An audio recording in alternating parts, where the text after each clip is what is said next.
JBN, we keep you informed. I am Michelle Jones, and in the news, two men fatally shot during confrontation with cop in St. Thomas. Two unidentified men were fatally shot during a confrontation with a policeman along the Yalisman Road in St. Thomas on Saturday night. A gun was also seized during the incident. Reports are that about 9:20 p.m., the policeman, who was assigned to the Yalis police station, was on his way home when upon reaching a section of the roadway, two men, one of whom had a gun, walked across the thoroughfare. The cop stopped his vehicle and disembarked with his gun in hand and subsequently informed the men that he was a member of the police force. The armed man then allegedly pointed the weapon in the direction of the lawman, who took evasive action and fired in their direction. Both the armed man and his crony were shot. The Yalis police were informed of the incident and the men were assisted to the hospital where they were pronounced dead. Investigations are ongoing. Cop killed in highway crash identified. The policeman who died in Saturday night's crash on the North-South Highway in St. Anne has been identified. East Constable Donald Carr, 36, of the St. Andrew South Police Division. It is reported that about 8 p.m., Carr was traveling to work along the North-South Highway in St. Anne when his vehicle got out of control. The vehicle overturned and landed in a ditch in the vicinity of Golden Grove. Carr and the female passenger were taken to the St. Anne's Regional Hospital, where he was pronounced dead. The woman was admitted in serious condition. Carr's passing has plunged his colleagues at the Hunts Bay Police Station in St. Andrew into mourning. He was described as a jovial, respectable and decent policeman who was committed to his job and maintained a positive relationship with his colleagues. When you see them for the last time, you don't know. We are mourning. He was a very good officer, very decent and hardworking, said Inspector Raquel Longmore. One killed, three injured in highway crash. A 28-year-old St. Catherine woman died Saturday morning after the car she was driving crashed along the Edward-Seaga Highway. She has been identified as Sabrina Taff, a cashier of Dawkins Bush in Treadways, St. Catherine. The three other occupants were taken to the St. Anne's Regional Hospital for treatment. Police reports are that about 4:15 a.m., Taff was driving her 2013 Toyota Axel towards Linstead when the vehicle got out of control and collided with the left guardrail along the roadway. The driver was flung from the vehicle, which then collided with a concrete median before coming to a stop. Taff died on the spot, while the other occupants were taken to hospital. Cocaine seized in Portland, woman arrested. The police in Portland on Saturday seized a quantity of cocaine in Norwich District. A woman was taken into custody on reasonable suspicion of being in possession of cocaine. The seizure was made during an operation by the Portland Police and personnel from Area 2 Narcotics. The operation was carried out in search of guns and illegal drugs, disclosed commanding officer for the Portland Police Division, Superintendent Kenneth Chin. During the raids, our premises were searched and two parcels of a substance resembling cocaine were found. One female was arrested on reasonable suspicion of being in possession of cocaine. The cocaine, which was seized, weighs approximately 2 kilograms and has an estimated street value of $50 million, Chin added.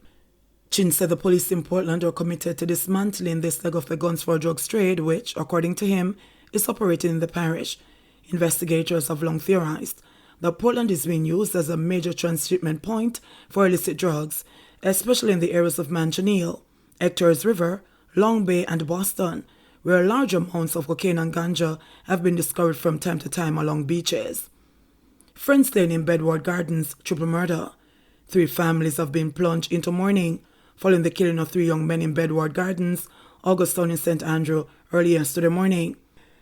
Characterized by residents as ambitious young men who despised guns and hated the high levels of gang violence in the area, 18-year-old Keena Ray, Rashid Edwards, 24, and Kevin Jackson, 22, were shot dead by gunmen. Inspector Stephen Taylor, who is in charge of the Augusttown Police Station, said that the killings were suspected to be executed by gang members, noting that it may be as a result of a long-standing conflict between the Color Red, otherwise known as Gaza Gang, and the Bedward Gang in the area.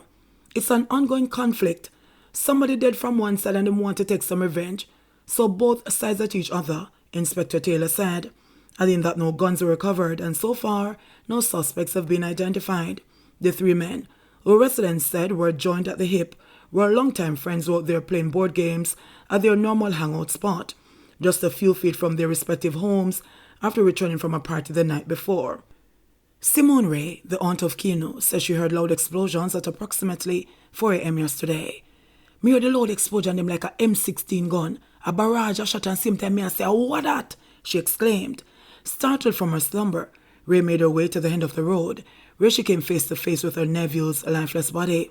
He looked like a more than one of them, like somebody the day I saw wait, cause him get it both front and back way, the whole him chest stick out and him head back, she said in recollection of the last image she was left with of the teen.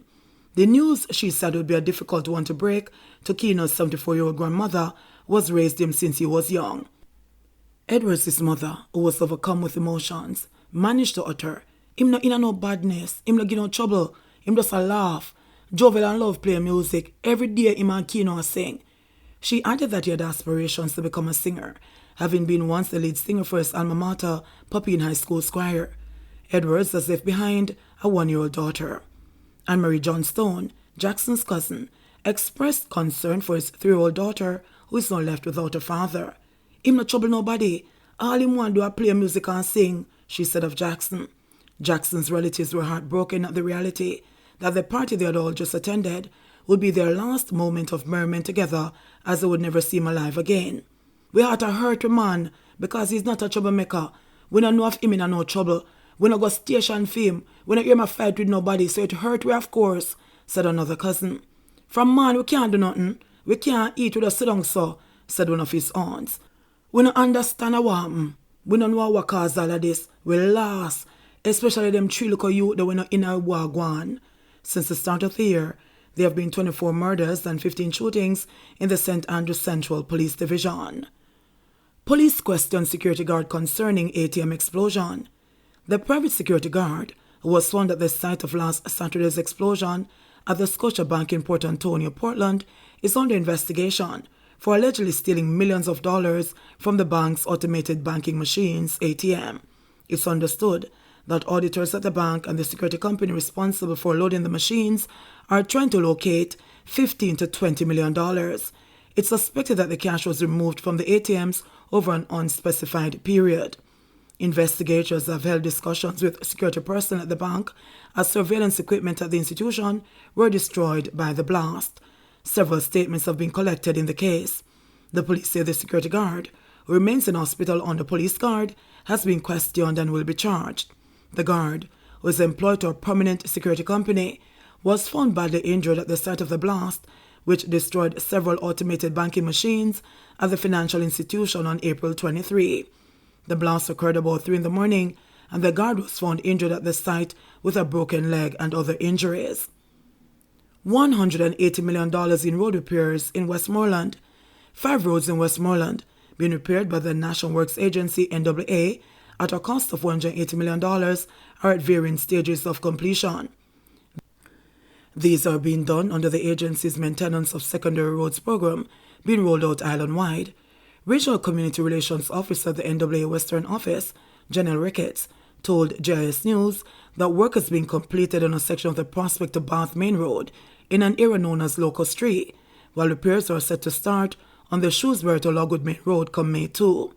The scope of works on the latter roadway, which serves the communities of Rowan River and Whithorn, includes drainage improvement and reshaping and asphalting of the surface. These are slated for completion within 5 months. Ricketts further advised that repairs are far advanced on the remaining thoroughfares, the Fort William to Welcome, Retrieve to Marchmont, and Farmpen to Georges Plain roads. 104 new COVID cases, 2 deaths.